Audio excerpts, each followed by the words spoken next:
A central bank is a financial institution whose main role is to ensure the stability of the banking and financial system of a country or a monetary zone. A central bank manages the currency of a country or group of countries and controls the money supply, literally the amount of money in circulation.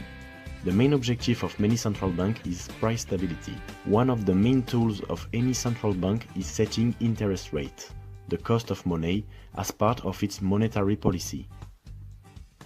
The Federal Reserve System is America's central bank. That makes it the most powerful single actor in the US economy and thus the world. It is so complicated that some consider it as a secret society that controls the world money. The Fed was created after a series of financial panics. US Congress desired the central control of the monetary system in order to alleviate financial crisis. Over the years, events such as the Great Depression and the Great Recession have led to the expansion of the roles and responsibilities of the Federal Reserve System. The US Congress established three key objectives for monetary policy in the Federal Reserve Act: maximizing employment, stabilizing prices, and moderating long-term interest rates. We can see on this graph the evolution of interest rates set by the Fed since the 70s. In response to the bursting of the internet bubble and the attack of September 2001, the Fed applied low-key interest rates in order to revive the economy.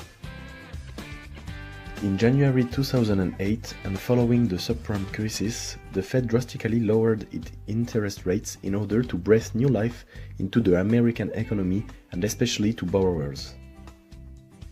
These two examples are a good way to show the impact and above all the importance of the Fed decision on the economy and the daily lives of American citizens. It is a major player in the society, so it is very important to be interested in its activity and its position. Studying a group's balance sheet tells a lot about its health. But what is a balance sheet? A balance sheet is a financial statement that summarizes a company's assets, liabilities, and shareholders' equity at a specific point in time.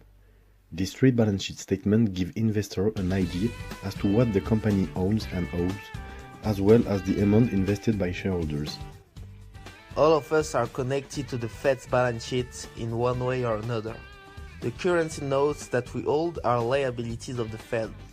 Likewise, a part of money lying in our checking accounts, which is kept by banks in their reserved accounts, gets reflected as liabilities of the Fed. Any push or pull in the Fed's balance sheet will ultimately ripple down to our lives. The functioning of the Fed balance sheet is simple. Anything for which the Fed has to pay money becomes the Fed's assets. Traditionally, the Fed's assets have mainly consisted of government securities and loans extended to member banks through the repo and discount window.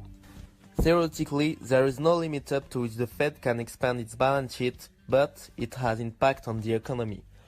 During the subprime crisis, the Fed decided to purchase a lot of toxic assets like MBS to save banks and put money on the economy. Today, the Fed's asset portfolio value is around $4.2 trillion, while in the liability side, the currency in circulation is around $1.5 trillion.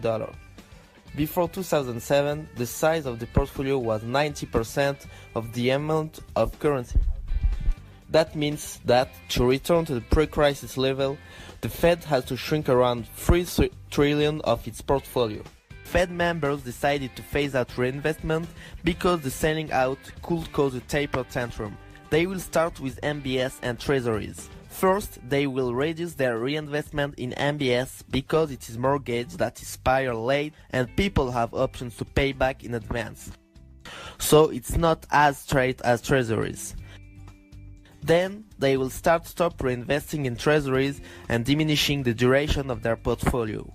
The Fed has purchased treasuries for years, and especially short-term ones, so they will keep reinvesting in short-term treasuries.